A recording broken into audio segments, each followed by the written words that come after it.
If something feels off, or maybe you're at a crossroads and trying to figure out your next best step, come on in and see how Linda dealt with that.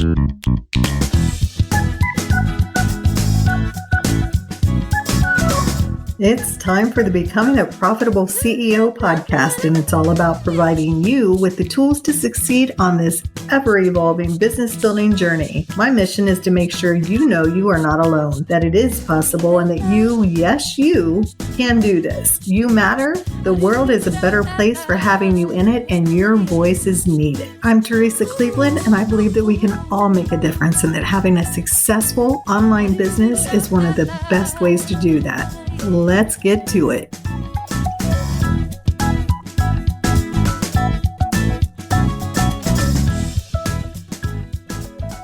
Hey, thanks for tuning in to Becoming a Profitable CEO. My guest today is Linda Sidhu. She's a list building expert who helps entrepreneurs create irresistible personality quizzes that bring in new subscribers on autopilot. In addition to creating quizzes that convert at 60% and crafting personalized marketing for her customers, she helps online business owners learn how to take full advantage of email marketing. When she's not getting creative in her Zen Seattle home office, you can catch her exploring the Pacific Northwest on a sunny day. A lot of times in our businesses, I know we come to crossroads, right? Where I know that I need to make a change and I'm not sure what that looks like. And sometimes it just, bam, is there. And other times it kind of builds and it's coming, right? What really inspired me about Linda's story is that circumstances caused her to come to that crossroads. And as she was contemplating what she could do or which direction she was going to go, she decided to lean into her strengths. And I think sometimes we forget to do that. We're looking at what should I do? What's going to make me the most money and all of that. And as you'll hear in her story is that in leaning into her strengths, it led her to the place where she's now making such a difference for so many business owners and making more profit than she ever has before. So if you're at that place, then it's probably worth a try. I'll let Linda tell you more about that. Let's jump in. Hey, Linda, it's so good to have you here today. I've been looking forward to this because I'm excited to share your talent and expertise with our audience, as well as things that have happened in your business journey that have made a difference for you and helped you shift. Let me ask you this first. Did you do a word of the year? Do you choose a word of the year? That's interesting. I think that the word of the year is really important. I actually probably choose each month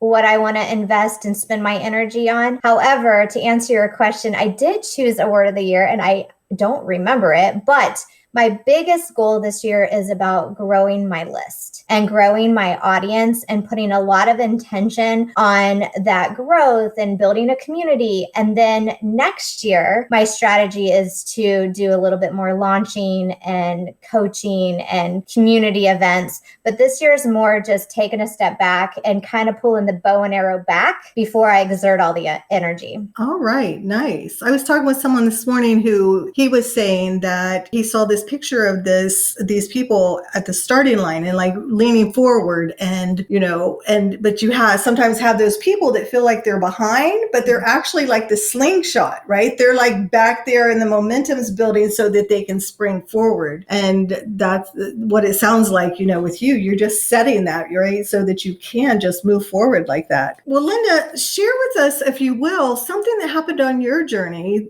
I know you've been in business now for a couple of years. It's been different iterations from a partnership to now having your own business and doing your own thing. Can you share something that happened on this journey to becoming a profitable CEO that might help somebody else out there who is struggling with something? Yeah. So I used to be in pharmaceutical sales back when I was working in the corporate field.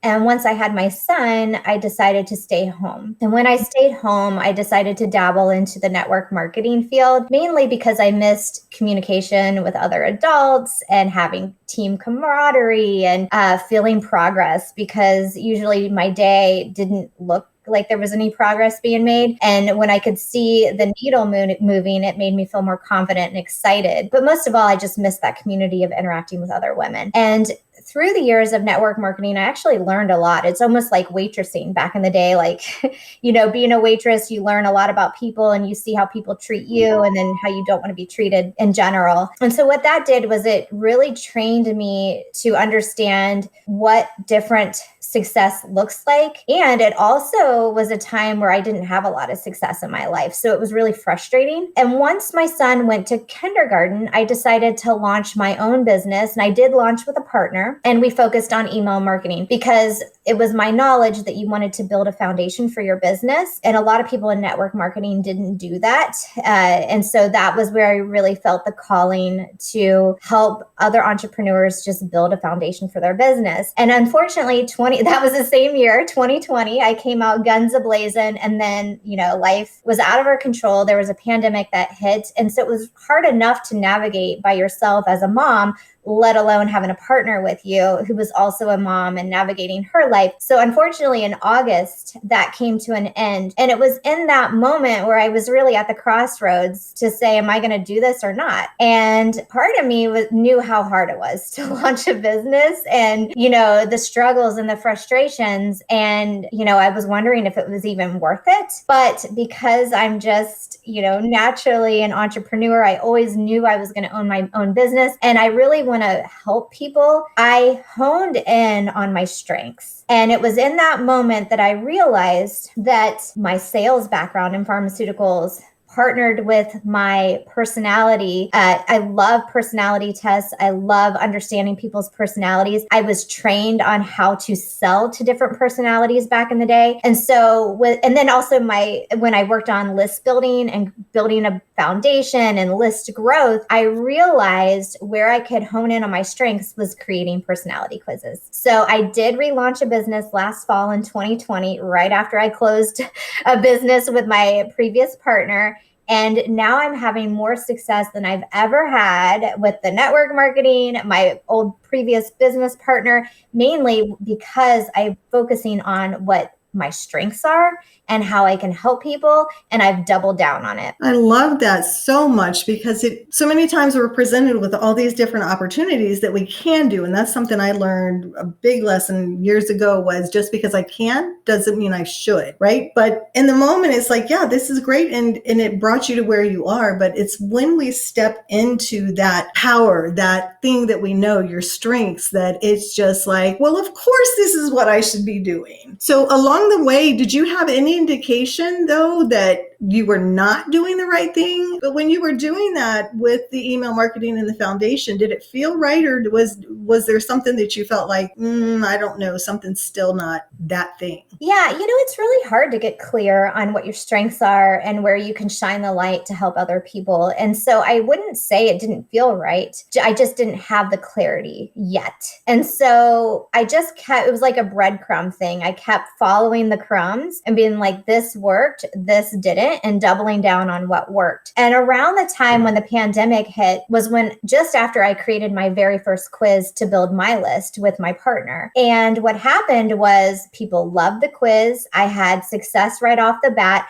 I had so much success that even Interact, the quiz company, reached out to me in March. I remember this day because I was walking to get my son from kindergarten and I got the notification on my phone that the school was closing. And lo and behold, that was my last day that Liam was in kindergarten, and I would have never known, But I remember I had that call with Interact on that same day before I went to pick up Liam. And they basically were asking me, why did your quiz do so well? You're converting the views to new leads on a higher percentage than other quizzes. And after a couple of weeks of talking to Interact, they brought me on to become a strategic partner with them so I could help other people create good personality quizzes as well and to help teach people. And since then, I've done 2 workshops with them that were very successful. And I think I'm starting to build a really credible reputation on how to create a personality quiz for your business. And that is kind of where I realized realized I needed to double down. And it was around the same time when I had Laura Belgray, my mentor, ask me what I wanted to be known for. And it took me 3 weeks to really hone in, like, what do I want to be known for? If I did a TEDx speech and I went out there to a crowd of people, what could I talk to about people that I felt confident in? But not only that, what would I want to answer questions day in, day out once I actually had success? Because that's the other thing. Like, even though I launched a business in email marketing a year ago, I actually didn't love talking about email marketing, but I get fired up and excited when I talk about personality quizzes. So it was in that moment that I said, this is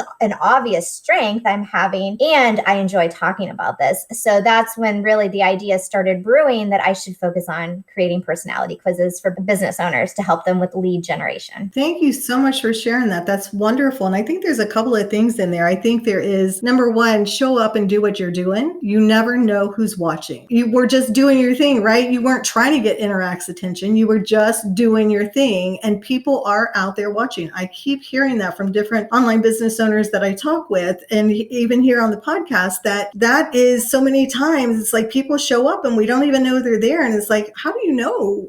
How did you hear about me? And it's like, oh, I've been watching you for a year. So I love that. Show up and do your thing, because you never know when it's going to land you in the right place in front of the right person. And then the other, what do you want to be known for? Right? Because the clarity that comes in that, like if you really take the time and answer that question, from a place rather than a knee-jerk reaction, but really give it some thought, I think that is a great question we should all ask ourselves. Yeah. And just to piggyback on that, before we started the podcast, something just felt natural for me to bring this to light. But the reason why personality quizzes do so well is because you're shining the light on other people's personalities and their strengths. So once somebody takes the quiz and they enter into your community, they're feeling really good about you stroking their ego and telling them how amazing they are. But as a business owner, when you add more personality to your own work and you end up being 110% you, and you're different than other people, you create a path where you're known for something and you stand against something, and you're not just like everybody else that's on social media. You really portray your strengths, what makes you different, what you stand against. And when you can get really clear on those things, then you can really amplify your business. And it all comes back to being who you are and knowing your strengths. And that's why I love chatting personality. Absolutely. And there's so much truth there. So speaking of the quizzes, and we know that that's what you do. So what goes into building a quiz? I've taken your quiz. I've taken, some other quizzes. And I think it's just a really interesting phenomena, the way that it's taken off, especially in business and list building, because we look at those out there and, what kind of dog are you, or, these other things. But in our businesses, I think it's so interesting as I've watched this kind of build over the last year or two, 3, that they've become so popular. What goes into, because obviously when you take them, you just go through and you're answering the questions and it all seems so seamless. What goes into it? How long does it take to build one? And strategy behind it. It just seems to me so overwhelming every time I think about it. Yeah, there's a lot of moving parts when you create a quiz. But I believe when you and I know Brittany McBean, I think she created her quiz in 10 hours. She told me it doesn't have to be something that takes forever. However, if somebody were to hire me to create their quiz, it usually takes about 4 weeks for me to create, because what I do is I do a lot of ideal client research. I need to know a lot of information about who we're actually talking to. And then once I know who we're talking to and where we're leading the people, so you really want to get clear on your offer. That's the main part, because it doesn't matter how amazing your quiz is if you don't have an offer that's validating and that's going to convert. 80% of your taking a lead to a customer relies on your offer and if it's validated. And once we know where we're taking them, then I can work backwards. And what I do, I love creating personality quizzes because divide your results up into 4 different areas. And I focus on whether you're fast-paced or slower paced. And this is basically when you're making a decision. So sometimes people read a lot more testimonials, or they want their money back guarantee. These people are not going to become a customer with you until 3 years, because they're watching you. You have to earn their trust. They read every testimonial. They're not going to buy on Black Friday. So there's slower paced people. And then there's fast paced individuals who are just ready to go. Then I also divide divided up into if you're task oriented or people oriented. And if you're familiar with the DISC, this is actually the DISC profile. So what that looks like is you're either fast paced and task oriented, and you're the dominant person, the D. Then I know exactly what the result's going to be. And it doesn't have to be a person. For example, I recently just created a quiz for a TEDx speaking coach, and the task oriented, fast paced person was the visionary. And the person who was people oriented but fast paced was the entertainer. And what we did was we created these results based on their personality strengths. So the entertainers, they're going to go up there and they're going to take stage and they're going to crack a joke. But that's not going to be what the analyzers or researchers do, right? Those people don't crack jokes. They're more data oriented. They like to prove their facts. So they might go on stage and feel more comfortable just to sit down versus being a Tony Robbins, right? Right. So what we did with her quiz is we really wanted people to feel seen and heard when they saw their results and focus on their strengths. So we make them feel good, and we make sure that they know that they don't have to be somebody else. And the real true key is to focus on their personality and drive that home and double down what you're good at. However, in those results, we did shine a light on the blind spots. So the visionary, the fast-paced, task-oriented people, typically they're so interested in getting people to join their movement on their cause. They don't really think about the nurturing aspect to their message. So we did share in this particular quiz results how to get a standing ovation. And what you need to do if you're a visionary personality is to sprinkle in a little bit of nurturing, maybe talk about how your mission can help children of the future. And then once you sprinkle in a little bit of the opposite of who you are, that's where you can connect with every single person in that audience. So when you know your strengths and you're aware of your blind spots and you can marry it together, that's how I deliver quiz results, is I really focus on your personality. And then as a business owner, I definitely try to segue into who's the business owner behind this quiz. Let's share a bio about you. Let's share how you can help this new lead into your community. So it's not necessarily a BuzzFeed quiz. There's real strategy behind it. And it not only makes your customer new lead feel seen and heard when they enter your community, but as a business owner, you're also gathering data so you know their personality. And when you know someone's personality, you now know their buying decisions. So if you know, for instance, Teresa, let's say you took my quiz and I know that you're fast-paced and task-oriented. When I get on a call with you, if you're interested in creating a quiz, I know that you don't need all the details. And I can just give you a few options. And within 20 minutes, we've got an agenda and we're working together. However, if you're a little bit more slower paced with your decision making, you might need some case studies. You might need to know your money back guarantee before you actually sign the dotted line to work with me. And as a business owner, when I know this information, I can show up making you feel more comfortable. And I also don't get offended if I feel like you want to cut the small talk with me, right? Just kind of know you don't need the details. You don't want me asking about your weekend. You want to get down to business. So it helps business owners on the receiving end better understand their customers so they know how to show up and serve them better. You know what? All of that is so interesting. And as a business owner who is constantly analyzing these things, for my clients to think about, is this a good option for them and not? As I went through yours, like I was taking notes and other ones that I've taken because I have some clients who are interested in doing quizzes. I'm always looking at things from like the technical parts of it too. Like, what's the business strategy here? Why is this? Because I've seen, sadly, on some people's sites, they have quizzes that they get a lot of responses to, but it's really, there's no alignment. There's no path to an offer or anything else, or it doesn't really matter. It's just like anything else. The numbers are not what matters necessarily. It doesn't matter how big your list is if your list is full of people who it's not a good fit for. So what I noticed in doing yours and some of the ones that I really liked is not only going through the quiz, like that part of it all makes sense, but also the follow-up. Like once somebody hits submit, like it just doesn't stop there. I just don't get my answers. Like you have a meaningful meaningful follow-up that comes through that. So I'm just not out here like, okay, I got my answer. That's what I needed to know. And I appreciate that when you're helping somebody with this, you help them all the way through then all of that, the follow-up and what makes sense for the follow-up too, right? Yeah. So when I create a quiz, I write the results for your quiz, which is usually 4 different results. And then I write a welcome series, which is the follow-up, the nurturing. And I write that for each specific result. So I give a lot of information, and I also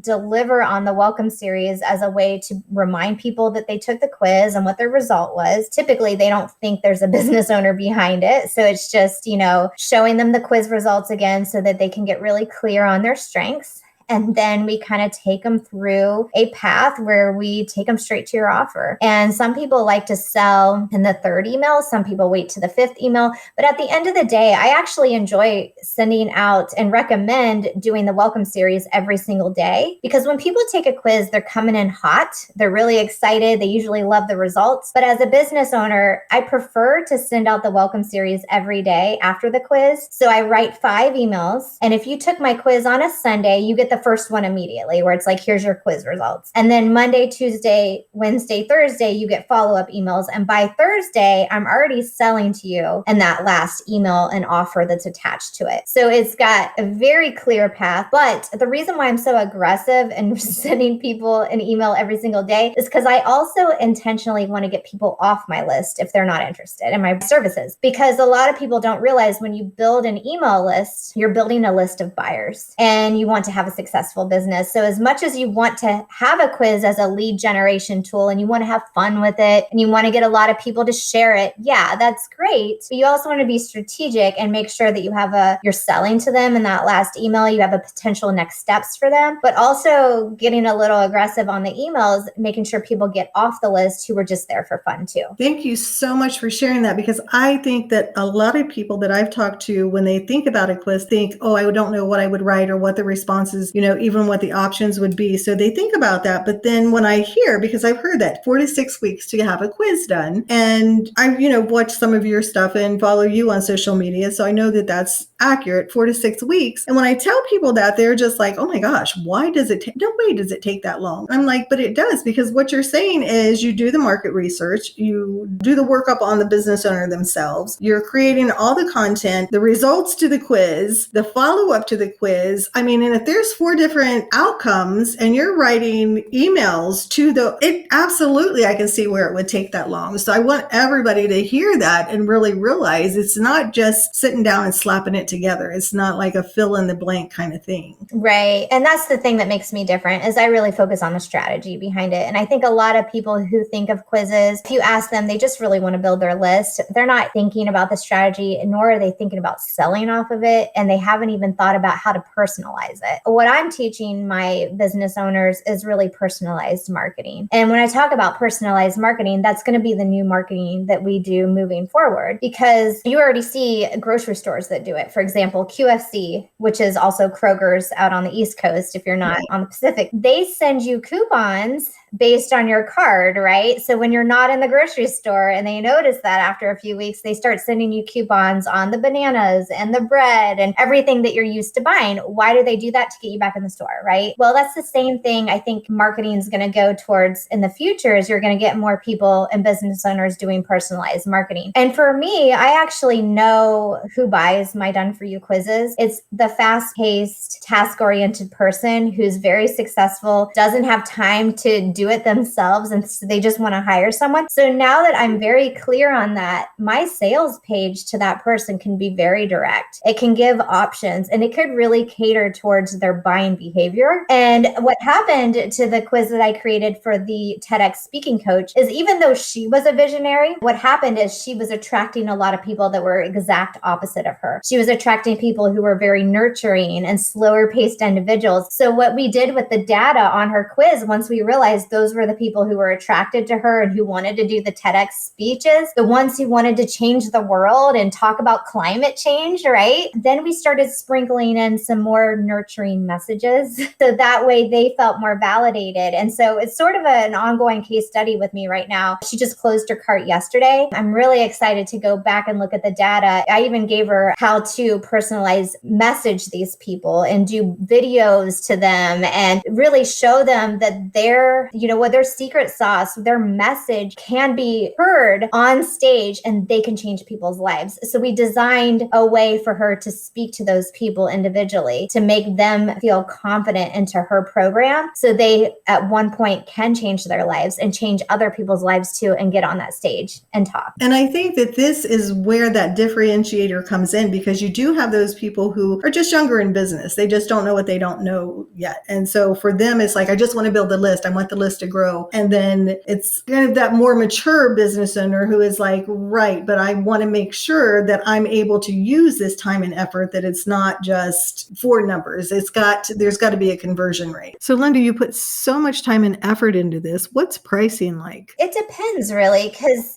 some people actually don't want me to copyright it. They feel that their strengths in copywriting. So sometimes when they're interested, they just want it integrated. And then sometimes they're the exact opposite, where they feel that they can integrate it, but maybe they want the copywriting. And then there are people that usually come and get everything, where they get the copywriting done, they get the integration, they get it set up through Interact, which is the company I use, obviously. And we put it on their website, and then we even run Facebook ads to it. So the pricing usually starts about $5,000, and it's gone up as high as about $8,000. I have not yet had anybody hire me for sales copy, but I can definitely, so it depends on how far the funnels go. And the thing is it's taking about 40 to 50 hours to create this. It ends up being about 4+ weeks to get this all done. So it's very thoughtful. It's a very strategic approach. And once it's done, the idea is to have everything set up on automation for the business owner. So they're generating leads in their sleep, they're nurturing them, and they don't have to worry about it. They're running their everyday life and it's converting on the end. So it's a system that's in place all on automation, building a foundation for this business owner that's capturing the leads and turning them into customers. Which is so awesome. It's the return on investment, because, and like I'm saying, this is like a more mature business owner who is like, okay, I'm ready now. I've done all the pre-work and everything else. Now I'm just ready to take off. And I love how much information you're able to give them about their market. So it's not just the quiz that you're providing here. There's so many insights that I've heard you talk about throughout this that will help them with their marketing now and until they change who they market to. So that's really incredible. I was going to say the people I like to work with are the people who know exactly what they're doing. They validated their offer. They know people want to buy it. And at this point, we're just setting up a tool for their business that's going to work for them on automation. And if you're not there yet, I will be launching a course, I believe soon. I'm working on putting that together for the do-it-yourselfs. People who maybe just need the strategy behind it, but feel confident into creating their own copywriting and integrating it themselves. I'm hoping to, fingers crossed, have that come out later this year. And not only that, but if you are a do-it-yourself person who doesn't know their ideal client and does not have a validated offer, I am in the process of working with somebody who helps with the ideal client research too. So that way we can write a quiz that's amazing, that's going to be a tool for you, that's going to last for a long time. But if you're not there yet, it's just an additional cost to get really clear on who you're wanting to talk to and validating your offer, so we know that the quiz is going to work for you. Yes, because it's just wasted effort otherwise. If right. You just go, like so many other things in business, right? Yeah. Well, thanks for that. You've shared so much valuable information with us. How do people work with you from here? Like, what's the next best step for them to get in touch with you and get into your world? Thanks, Teresa. So the number one question I get from clients and leads and customers is, I don't know what my quiz title or my idea should be for my business. So what I did was I created a PDF download. It's called Nail Your Quiz Idea in 4 Easy Steps. And I'll give you the link so you can share it to your audience. And honestly, if you have a validated offer and you download this nail your quiz idea, you can actually crank out your own quiz in the afternoon. At least get an idea around it. Yeah. So it's very valuable. I had somebody actually tell me that it was better than a 4-day workshop she did on quizzes. So that's the next step to take. If you are an experienced business owner, you want to create a quiz and you're just wondering what your idea should be, I highly recommend you download that PDF, and it's completely free. All right. We'll definitely put that in the show notes. Well, that sound means we're moving into our mixed bag of questions. And first up, we've got a would you rather question because I love them. Would you rather vacation in the Bahamas or in Iceland? Ooh, Iceland. I've been in the Bahamas quite a few times. I used to live in Ohio, so I felt like that was the only place to go for the Caribbean. But I have yet to been to Iceland, and I also really want to see the Northern Lights. So my vote is Iceland. All right. Next up, we've got a question from another guest because she's all about storytelling and she believes that we need to be sharing our stories as much as we can. She'd love to hear from you. How has sharing your story in any way, shape, or form that you've been able to do that left a positive impact on you? I think when you share your story, the good, the bad, the ugly, anything that you're comfortable with, and nothing that's like too private, right? But when you feel comfortable sharing parts of your story, I just think that a lot of people can relate to it. So usually I had a miscarriage. And when I shared that, I had so many women reach out to me that had a miscarriage too. And a lot of women don't talk about it. And I brought it up because it was hard for me not to talk about it. But what it did is it allowed me to feel a sense of community in a time that I was mourning. And it also made me feel loved. It made me feel confident. It made me feel good to share the story. And it also allowed me to open up to have love come to me because there were so many different women that went through the same thing. And it was a really hard time. So, I mean, a lot of people don't feel comfortable sharing private information, but at that moment, it actually was the best thing I could have done. And there's a lot of things I wouldn't share on social media, but for some reason, this worked out in my favor. So that was an example of when it just made me feel more validated that I wasn't the only one that went through it. And I'm not going to be the only one that ever goes through it again. And I've heard this as we've been talking, is that community that's so important to you and, creating that community. So it's a really big part of that. I know earlier when we were talking about the show, I ask a lot of our guests, have you ever worked with a coach? But I know you had talked about a membership that you were in. And I know I talk with people who are like, I don't know if a membership or, something like that, a mastermind, something like that would be right for me. And you shared that you were in a mastermind. Can you share what that meant to you and how it helped you grow in your business? Yeah. So I joined Laura Belgray. She does a mastermind group called Shrimp Club. And at the time, it was a lot of money to me to invest. And I think it's a lot of money for anyone to invest in a mastermind group. But when I decided to do it, it was my way of telling the universe or telling myself, put me in, coach. I'm ready to up level my game. I'm ready to get more clarity. I'm ready to join a community of like-minded people and just do this darn thing, right? And so when I joined the mastermind group, one thing that I realized was a lot of people probably joined for the same reason. And once I got to meet all these amazing business owners, it was more the mindset and confidence that we needed to prove to ourselves that we can do this. And so I think it's really important to invest in your business, invest in people that you love, invest in people that you want to have as your mentor. Because when you put the money down, then you're telling yourself too that you can do this. And I remember that moment because I was scared. I was scared to invest that money, right. But I've gotten that money back tenfold. I've built so many relationships with the people in that group, and I wouldn't be here today if it wasn't for investing in that mastermind group. So I say do it. It is just that. And I think it's so incredible because when you do something like that, there are women who are ahead of you in business who can inspire you, and they might be doing something and you think, oh my gosh, that's possible, right? And then there are people who are not quite where you are that are looking at you that way, like, oh my gosh, you can do that. She did that. Maybe I can do that too. So it's so important. Community is so, so important. Okay, last one for today. What is a question that you would like for me to ask a future guest? Oh, okay. I would like you to ask a future guest what they stand against. You know, my neighbor, I'm just looking at her house right now. She is the manager of REI. And one thing when I think about her is their campaign at REI, Opt Outside, and how they stand against Black Friday. And I love it. I love that they close the stores down. I love that they stand against Black Friday. I love that they're promoting people to go outside and enjoy nature instead. So that is my next question that I would love for you to ask is, what do you stand against? I love that. Nobody has asked that yet. Doing this podcast is such a wonderful blessing to me, such a privilege, because I get to hear all these different perspectives from so many other phenomenal female online business owners. So thank you so much for taking the time to be here today. I appreciate you. We'll put the link to your quiz idea. We'll put that in the notes, as well as your social media, your website, and everything else so people can find you. Linda, thanks so much for being here. Thank you, Teresa. It was such a pleasure, and I had a lot of fun. Thanks for tuning in to another episode of Becoming a Profitable CEO.